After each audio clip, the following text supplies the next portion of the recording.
Well, the immortal imitation of Robin Williams, "Good morning, 2021!"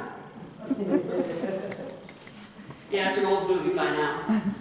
Happy New Year. 2021 has arrived along with great hope for a much happier and a much healthier new year. We've waited for this new year for 9 long months now, and my guess is most of us have spent the last 9 months filling our time while waiting for the COVID pandemic to end.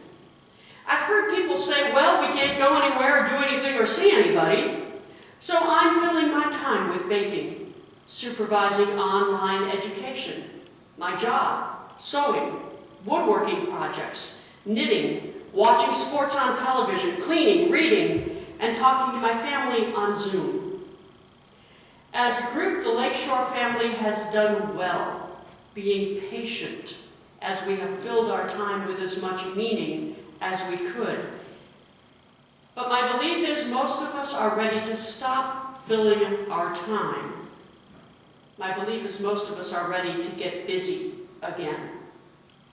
As 2021 begins, the first steps have been taken to distribute the vaccine that will help protect us from the effects of COVID-19. We don't know how long it's going to be until the majority of people have access to the vaccines, but it seems as though 2021 will be the year that we move forward into a post-COVID world. Which means it's time for us to shift our attention from filling our time to planning what comes next. What comes next for us, for our families, for public education, for our communities, and for our congregation. I believe firmly in making plans because, as the saying goes, if we have no plans for where to go next, we will surely go nowhere next. As a congregation, we can make resolutions about life in a post-COVID world. We could resolve to do this or that, but resolutions really don't work. At least none of mine ever did, and I got to tell you, at the annual conference level, we make resolutions for how to proceed, and I don't think those work all that well either. And that's because a resolution without a goal and a plan to achieve that goal is only wishful thinking. And in reality, wishful thinking only works at Disney World. For instance, a popular resolution on January 1 is to lose weight. And after eating our way through COVID, that may be a popular resolution for many of us. But if we resolve to lose weight but don't have a goal for how much weight to lose and a plan for how to change our eating and our moving about, well, that resolution will remain wishful thinking. Jesus was not a fan of wishful thinking. He was a man with a goal, and he had a lot of ways to help that goal become reality. And Jesus' goal was to help heaven become a reality on earth. His plan to achieve that goal was to teach his followers how to live, talk, act, and teach in ways that allowed heaven to become a reality for others. Jesus declared we are God's people when we care for the least, the lost, and the lonely. We are God's people when we confront injustice in our world. We are God's people when we insist that the systems and institutions of our culture serve those out of power as well as those who are in power. We are God's people when we lead by serving those around us. We are God's people when we help all people experience the kind of paradise that God created. Now, in Lakeshore, we have all been doing everything we can to be God's people during the last 9 months of 2020, but our efforts were limited by our need to be safe at home. They were limited by our need to avoid most gatherings and stay socially distant, so we have filled our time with projects that we are doing at home while reaching out to those we know with as much care as we safely could. If we want to be ready to be God's people in the world when it's once again safe to go back out into the world, Well, it's time for us to set goals and make plans for how we're going to help those goals become reality. Now, fortunately, Jesus in Matthew's Gospel gave us goals and plans to help us live as God's people in the world. Jesus said his people would feed the hungry, provide water for the thirsty, welcome strangers, which in first century meant immigrants, clothe the naked, care for the sick, and visit people in prison. Jesus made it clear through his actions that he would care for all people individually, but he would also take on institutions and systems that weren't providing for the people that they were to care for. Jesus didn't just talk to individuals. He had a lot of things to say about unjust systems, unjust institutions, and those who ran them. So as a congregation, we, along with everyone else, have been doing what we can to safely be God's people in the world. But it's time now to set some goals and make some plans for what we will do when it's safe to be in the world again. Now, Lakeshore already has some things on its plate for 2021. We plan on holding a rummage sale in the parking lot this spring as a way to raise money to update Fellowship Hall and the older bathrooms. And when it's safe, we're going to hold an open house for our community to welcome everyone in the community into our new space. At the same time, we're going to showcase our ministries and programs that help our community experience the needs of our community. And in July, we'll welcome a new pastor into ministry with us.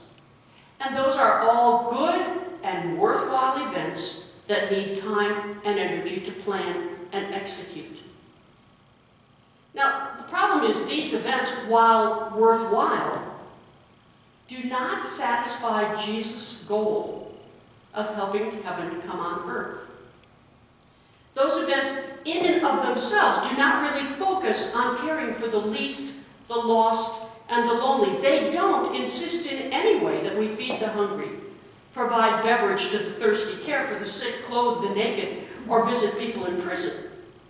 And while a rummage sale, open house, and welcoming a new pastor are all really good activities, they don't, in and of themselves, meet Jesus' goals for us unless we make plans to ensure they meet Jesus' goals for us. See, instead of thinking about what we do as activities and programs, Jesus asks us to think of everything we engage in as a congregation as a ministry that meets the needs of our community, that meets the needs of the lost, the least, and the lonely. So, rather than thinking of a rummage sale as merely a fundraiser, our job, our goal to meet Jesus' goal, we think of the ministry, the rummage sale, as a way to provide clothing for those who don't have clothing, to provide appliances for those who don't have appliances, to provide furniture for those who don't have furniture, to provide what people need when they don't have what they need. We could set high prices on everything in the rummage sale that make it, well, a really good fundraiser, or we could set minimal prices that provide a ministry where people pay for what they're getting, but at an affordable rate. We still make money, but we provide a ministry with dignity and purpose and respect. We could have an open house that's more than just a showcase for this beautiful building, but rather it becomes a ministry that show our guests the love of Jesus in our words and our actions and our attitudes. We can greet a new pastor because that's what we're supposed to do, but it can become a ministry that will lessen the stress of moving and offer hospitality to a new spiritual leader while creating a partnership for the future. As we plan our activities for a post post-COVID world, we have the opportunity to demand that they meet Jesus' goal of helping heaven come on earth.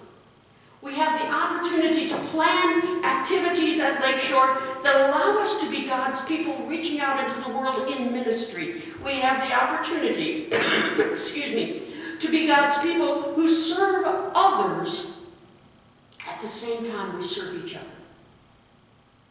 As we set goals and make plans for a post-COVID world, we have the opportunity to make everything we do become a way of helping heaven become a reality on earth. And if we want to be ready for the day we go public again, it's time for us to start setting some goals and making some plans. Because most of the planning that we have to do has to happen at least 3 months before anything takes place. At least 3 months.